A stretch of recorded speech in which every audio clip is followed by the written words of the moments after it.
Hello everyone, welcome to my channel SB mini blog. আজকে আমরা পরিবারের সবাই মিলে বেরিয়ে পড়েছি লোকনাথ পুজোর মেলায় ঘুরতে যাব।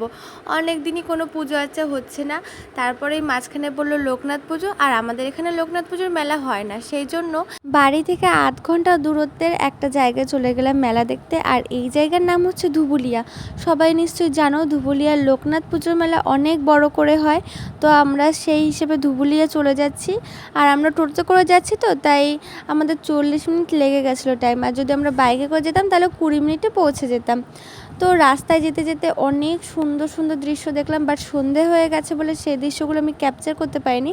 তো চলো কথা বলতে বলতে চলে এসেছি মেলায়।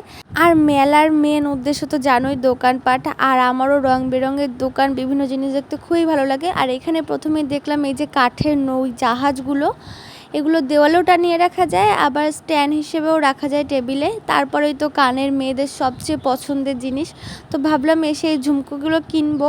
তো আগে চলো ঠাকুরটা দেখে আসি।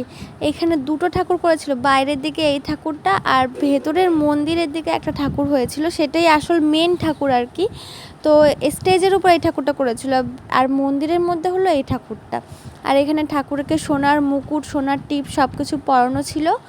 ভেতরে আরও লোকনাথ বাবা ছিল, দুপাশে দুটো বসা বিভিন্ন সাইজের। আর একটা দেখলাম পিতলের লোকনাথও ছিল। চলো তোমাদের জুম করে দেখাই, দূরের থেকে ভালো করে দেখাতে পারছিলাম না, যার জন্য কাছে গিয়ে সুন্দর করে দেখাচ্ছি। এই দেখো কতটা সুন্দর করে এখানে সাজানো, আবার এক গোপালও আছে সাথে। ঠাকুর তো দেখানো হয়ে গেল, চলো এবার মেলা থেকে ঘুরে আসি। আর এই দোকানটা এত সুন্দর সুন্দর ঠাকুরের কালেকশন ছিল, আর ঠাকুরের সমস্ত থালা বাটি জিনিসপত্রও ছিল। কিন্তু এর মধ্যে থেকে এই শিব ঠাকুরটাকে আমাদের খুব পছন্দ হয়েছে। মা জিজ্ঞেস করছিল কত টাকা দাম, বাট এখানে প্রচুর দাম চাইছিল। এই একটা শিব ঠাকুরের দাম নাকি 650 টাকা, ভাবতে পারো। তারপরে তো আমরা দেখছিলাম সমস্ত মেলা ঘুরে ঘুরে। আর জানো তো আমরা প্রত্যেকবার আসবো করে আসা হয় না, বাট এইবার যখন আমরা আসলাম শুনলাম নাকি মেলা সেরকম বসেনি, বাট কমও বসেনি, প্রচুরই বসেছিল। লাইটিং, ছাতা টাতা দিয়ে অনেকভাবে লাইটিং করা হয়, যেগুলো আমি আগেরবার দেখেছিলাম লোকের ভিডিওতে, বাট এইবার দেখলাম যে সেগুলো কিছুই হয়নি। আর মেলার মাঠে মেলা না বসে মন্দিরের পাশ দিয়ে মেলাটা বসেছিল, তাও শুনলাম। বাট আমরা তো আসিনি আগেরবার, তাই জন্য আমরা জানতে পারিনি যে ওখানেও মেলা বসে।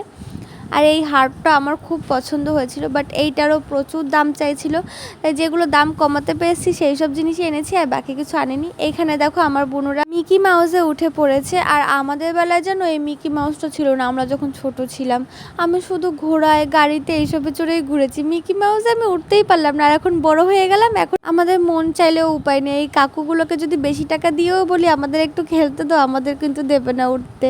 তো এরকম অনেক ফানি ভিডিও তোমরা নিশ্চয়ই ইনস্টাগ্রামে, ফেসবুকে দেখেছো। এখানে অনেক কানের কালেকশন ছিল, সত্যি দারুণ দারুণ কানের কালেকশন ছিল। বাট আমার না অনেক কানের আছে বাড়িতে, তাই এবার আর আমার কানের দিকে আর নজর যায়নি। আর অনেক কানের আমি বানাতেও পারি, তোমরা আমার ছাতুস ক্রিয়েশন চ্যানেলে গিয়ে একদম দেখতে পারো। আর এই চ্যানেলেও মাঝে মাঝে আমি ছাড়ি যে আমার যে কানের বিভিন্ন জুয়েলারি যেগুলো বানাই সেগুলো। তো এইখানে দেখলাম আর একটা ঠাকুরের দোকান, আর এখানেও খুব সুন্দর সুন্দর ঠাকুরগুলো ছিল। এই যে মা কালীটা আমার খুব পছন্দ হয়েছে, বাট এই যে এই বজরংবলীটা, এটা কিন্তু আমার বোনকে আমি কিনে দিয়েছি। আর এই আসনগুলো মা দিদা অনেকগুলো নিয়েছে। তো চলো পুতুল দেখাই। আর এখানে এই ম্যাও দুটোকে আমার যে কি পছন্দ হয়েছে, বাট 350 টাকা করে দাম ছিল। দামের কারণ আছে, কারণ পুরোপুরি রিয়েলিস্টিক লাগছিল। আর এইখানে এই ফুল গাছ দুটো মানে পাতা দুটো আমার খুব পছন্দ হয়েছিল, বাট সত্যি আমি নিয়েই নিতাম, কিন্তু উনি দাম একটুও কমালো না, যার জন্য নিতে পারিনি। এখানে হচ্ছিল স্টেজের ডান্স, তারপর আমরা যাচ্ছিলাম একটু খাওয়া দাওয়া করব বলে। আর যেতে যেতে দেখি যে এইখানে কটা পুতুল রয়েছে, এই পুতুলগুলি সুন্দর লাগে দেখতে, আমাদের বাড়িতে আছে অলরেডি, তাই নিয়ে নিই। আর এই ব্রেসলেটগুলো দেখছিলাম, একটা নিয়েছি।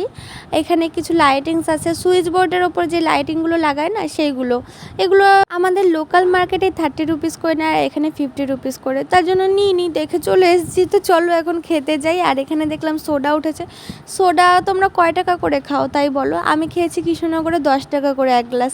ঠিক আছে, এখানে গ্লাসের ব্যবস্থা করেছে, 20 টাকাই নেই, 30 টাকা করে এক গ্লাস গাইস, জানো। তারপর বোন দেখেছিল একজনকে গোলা খেতে, তা ও গোলা খাবো গোলা খাবো গোলা খাবো, নে গোলা খাচ্ছিল।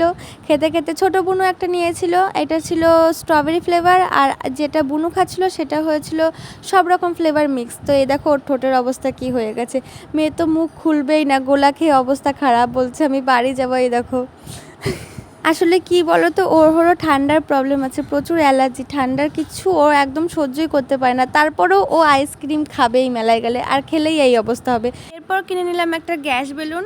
আমি ভুট্টা খাই আর বাড়ি যাই। তোমরা চ্যানেলটাকে সাবস্ক্রাইব করে দাও। বাই, সাবস্ক্রাইব করো, টাকা লাগে না কিন্তু।